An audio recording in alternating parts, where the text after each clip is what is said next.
तर कोल्हापूरमधल्या लढतीकडे सगळ्यांचं लक्ष लागलं होतं ते हसन मुश्रीफ आणि समरजित घाटगे यांच्यातल्या युतीमुळे। सगळ्यांच्याच भोवया उंचावणाऱ्या या हातमिळवणीमुळे संजय मंडलिकांना तगडं आव्हान मिळालं होतं। मात्र कोल्हापूरकरांनी एक नगरपरिषद मुश्रीफ घाटगेंच्या पदरात तर दुसरी संजय मंडलिकांच्या पदरात टाकली आहे। त्यामुळे कोल्हापुरातील राजकीय पैलवान कोण हा प्रश्न अजूनही अनुत्तरित राहिलाय। कदाचित महापालिका निवडणुकीमध्ये त्याचं उत्तर मिळू शकेल। निवडणुकीत दिलेला दगापटका दिला त्याचं हे उत्तर हे 2025 निवडणुकीत दिलेला। कोल्हापूरच्या मुरगुड नगर परिषदेत पत्नी सुहासिनी पाटील नगराध्यक्ष झाल्यानंतर पती प्रवीण सिंह यांनी जल्लोष साजरा करताना राजकीय विरोधकांना हा इशारा दिलाय। नगर परिषद निवडणुकांसाठी कोल्हापुरात अजितदादांच्या राष्ट्रवादीचे हसन मुश्रीफ यांनी समरजित घाटगे यांच्याशी हातमिळवणी केली आणि संजय मंडलिकांविरोधात दंड थोपटले। कोल्हापूरकरांना मुश्रीफ घाटगे युतीचा प्रयोग आवडला की नाही हे जाणून घेण्यासाठी निकालाकडे सगळ्यांचंच लक्ष होतं। कोल्हापूरकरांनी कागल नगर परिषदेत मुश्रीफ घाटगे युतीला तर मुरगुड नगर परिषदेत संजय मंडलिकांना म्हणजेच शिंदेंच्या शिवसेनेला कौल दिलाय।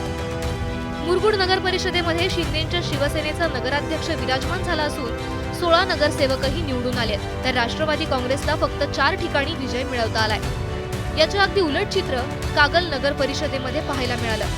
कागलमध्ये समरजित घाटगे यांच्या साथीनं हसन मुश्रीफ यांनी 23 नगरसेवक निवडून आणले।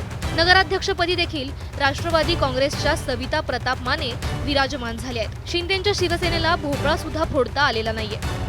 आता या निकालावरून मंडलिक आणि मुश्रीफ घाटगे या दोन गटांकडून एकमेकांवर गुलालाऐवजी टीका आणि टोमण्यांची उधळण सुरू आहे। कागलमध्ये जवळजवळ 7,200 मतं आम्हाला पडली। मतांची टक्केवारी साधारणतः 33% आहे। अगदी उमेदवारच उभारणार नाही अशी परिस्थिती विरोधक म्हणत होते, पण आम्ही उमेदवार उभारण्यात यश मिळवलंच। यावरून कागलमध्ये जी युती झालेली आहे ती लोकांना पसंत पडली नाही आणि खऱ्या अर्थानं पुढे ज्या निवडणुका होणार त्याची चुणूक कागल शहरामध्ये दाखवून दिली। आणि मुरगुडला हा विजय अपेक्षितच होता, पण फार मोठ्या प्रमाणावर पैशाचा वापर तिथं झाला। उद्या येणाऱ्या ज्या निवडणुका महापालिकेच्या आहेत त्याचा पहिला गुलाल मुरगुडनं आणला आहे। आता पुढचा गुलाल सुद्धा या कार्यालयात चालू होईल। अनपेक्षितपणानं कुठल्याही कार्यकर्त्यांना विश्वासात न घेता ही आम्ही युती केली। आमच्याही मनामध्ये शंका होती की किती लोकांना रुचेल, किती लोकांना आवडेल। मला कागलच्या सर्व जनतेचा आणि मतदारांचा मनपूर्वक आभार मानले पाहिजेत की या दोघांच्या युतीवर त्यांनी विश्वास व्यक्त केला।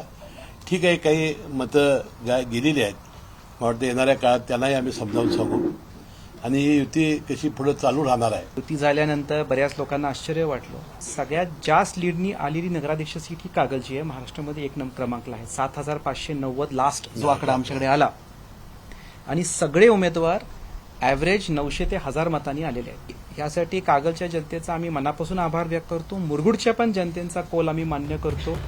नगर परिषद निवडणुकांमधलं हे राजकीय रामायण महापालिका निवडणुकांमध्ये सुद्धा पाहायला मिळणार आहे, कारण कुणाला सोबत घ्यायचं आणि कुणाला नाही यावरून जोरदार खटके उडू लागलेत। आता ज्या पद्धतीने त्यांनी टीका केली त्यामुळे लोकांची कार्यकर्ते थोडं मन दुखावलेली आहेत। बघूया त्यांना कसं एकत्र आणायचं। मी आणि राजे बसून चर्चा करू। एखाद्याच्या मनात आलं तर घ्यायचं, एखाद्याच्या मनात आलं तर घेणार नाही, हे कोण हिटलर लागून गेलेले नाहीत। जिल्हा मध्यवर्ती बँकेमध्ये सुद्धा असा प्रकार त्यांनी एकदा केला होता, हे नकोत ते नकोत, आणि मग सगळ्यांना घेऊन महायुती कशी होईल? आणि मग महायुतीचे जर प्रमुख समजत असतील तर त्यांनी त्या पद्धतीचा विचार केला पाहिजे। हसन मुश्रीफ यांना समरजित घाटगेंची मिळालेली साथ आणि या दोघांनी संजय मंडलिकांविरोधात थोपटलेले दंड यामुळे कोल्हापुरातली राजकीय कुस्ती इंटरेस्टिंग झाली आहे। नगर परिषदेच्या निवडणुकीचा सामना 1-1 बरोबरी सुटला। आता कोल्हापूरचा खरा राजकीय पैलवान कोण हे समजण्यासाठी महापालिका आणि झेडपीच्या निवडणुकांच्या निकालाची वाट पाहावी लागेल। विजय केसरकर, एबीपी माझा, कोल्हापूर। एबीपी माझा, उघडा डोळे बघा नीट।